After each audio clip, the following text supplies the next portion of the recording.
Alrighty, so in an effort to get things finished around here, I've been working on the 360 for the Dart, trying to get it finished. As you can see, I have painted it and cleared it and what have you. Put the new spark plugs in it. It's got a thermostat in it now. Put the powder coated breather on it. It's got a new PCV and grommet. It's got a new Wix filter on it. And overall it looks pretty good considering, you know, it's assembled with various used parts. So our next task will be putting the distributor drive in and then installing the distributor and wires. Okay, so you can see your bushing down there. Let me just get that to focus a little better. You can see the side of our cam. That of course drops down into our oil pump. So what we have to do is, because I've already got this set to number 1, top dead center on the compression stroke, the next step we have is to put the distributor drive in, and I'll show you what we're going to do with that. Okay, so obviously I've got a new distributor drive, and when we put it in, you'll notice there's a slot for the distributor in the top here, right?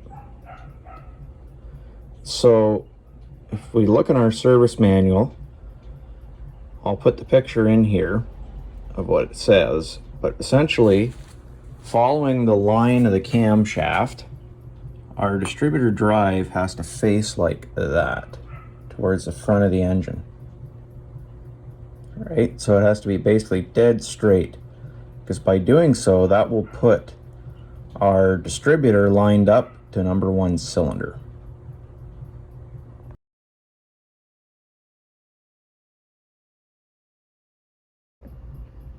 Okay, prior to installing it, I'm going to take and lubricate it.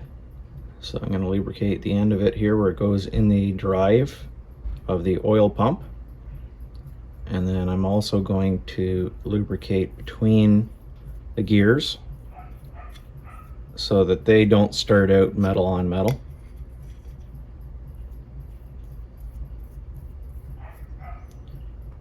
You know, these are all just small precautions to hopefully get our engine through break-in, because unfortunately with the state of the world, and unfortunately auto parts especially, and especially engine parts since the COVID there's a lot of people experiencing engine failures either at break-in or shortly after. So if we can alleviate or hopefully skip that for our engine, that would be ideal. Okay, I'm gonna try and do this so you can see what's going on. Keep in mind that you have to get it to mesh. So what I usually do is I'll take and I'll drop it in so it's a little bit off, like that, and then I'll get a big flat screwdriver and I'll show you.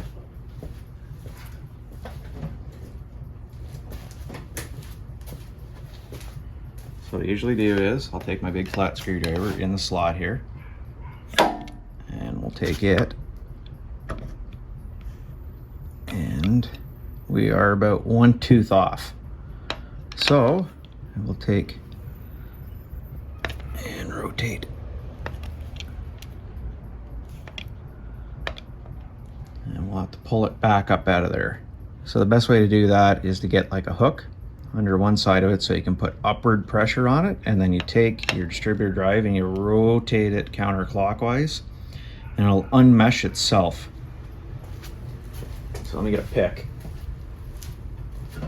Okay, hopefully you can see it down in there, but that's our distributor drive installed, so it's pointing towards the front. All right, see how it's basically straight along the center line of the cam? That's what we want. Now we can put our distributor in. Okay, so the distributor we're gonna run is one of these Petronix distributors. And we got a set of Street Fire MSD wires. So go ahead and we'll get this distributor in there. Okay, on the bottom of these distributors you'll see, I don't know why my camera doesn't want to focus here. You'll see the slot. That's what we need to line up with our slot in the oil pump drive. Okay, so there it is installed. Now I put a little bit of grease on the O-ring here before I push it down in. And I've taken and cleaned up the fold down. So I just have to dig a bolt out for it. And of course it just goes on right there, like that. Now I don't really like the cap and rotors that usually stuff like this comes with, because if you look down inside here, you'll see it has aluminum contacts. Plus you can see there's some shipping damage on this cap. So what I usually do is I sub them for a little better quality distributor cap here, where you can see it's got brass contacts. That's my personal opinion, but you know, do as you wish. Next up is our plug wires. So you can see on my phone here I've got my firing order and everything out of the factory service manual. So we'll go ahead and we'll start lacing these wires. Okay, so that's all the wires laid in place, and I must say I'm really not too impressed with the fit of the wires, so I'm going to do something that I often do. I'm going to end up cutting them off, and I'm going to tailor the fit of them a little better. You can see I got lots and lots of terminals and everything here, so I'm just going to go ahead and tailor the fit of them. I also have somewhere here, where is it? Right there. It's an MSD plug wire crimper. So go ahead and we'll make these fit the way we want them to. Okay, here's kind of a sneak peek of what it's going to look like finished. I just have the manifold sitting on it because they have to go get sandblasted.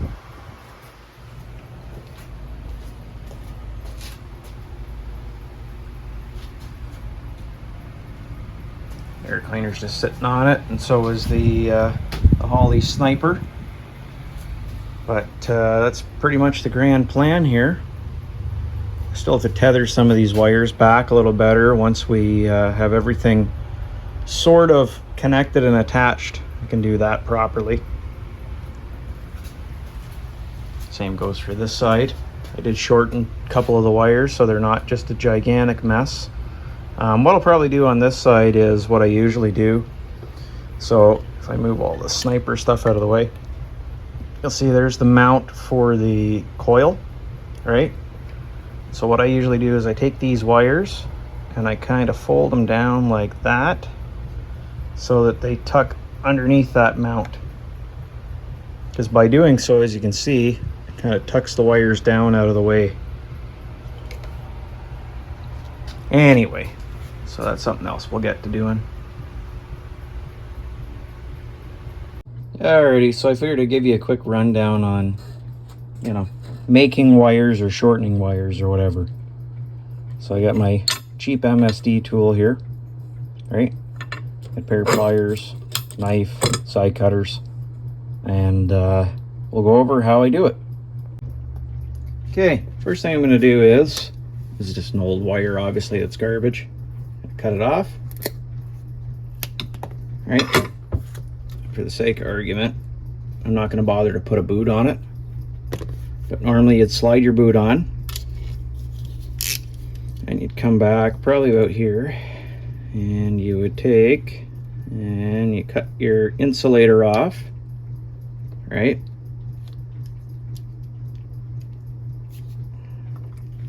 Because that's your core.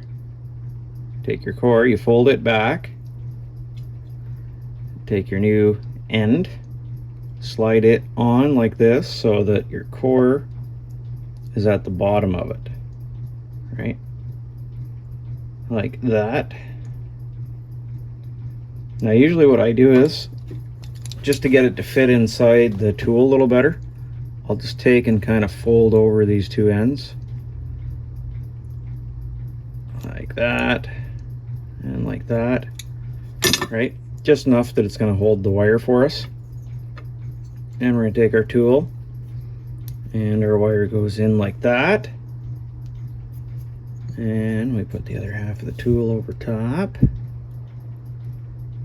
like that. And then what I usually do is I use the vise, just because, well, it's easier. I just put it in the vise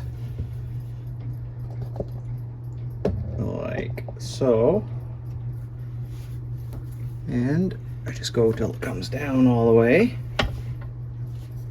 And now take this apart.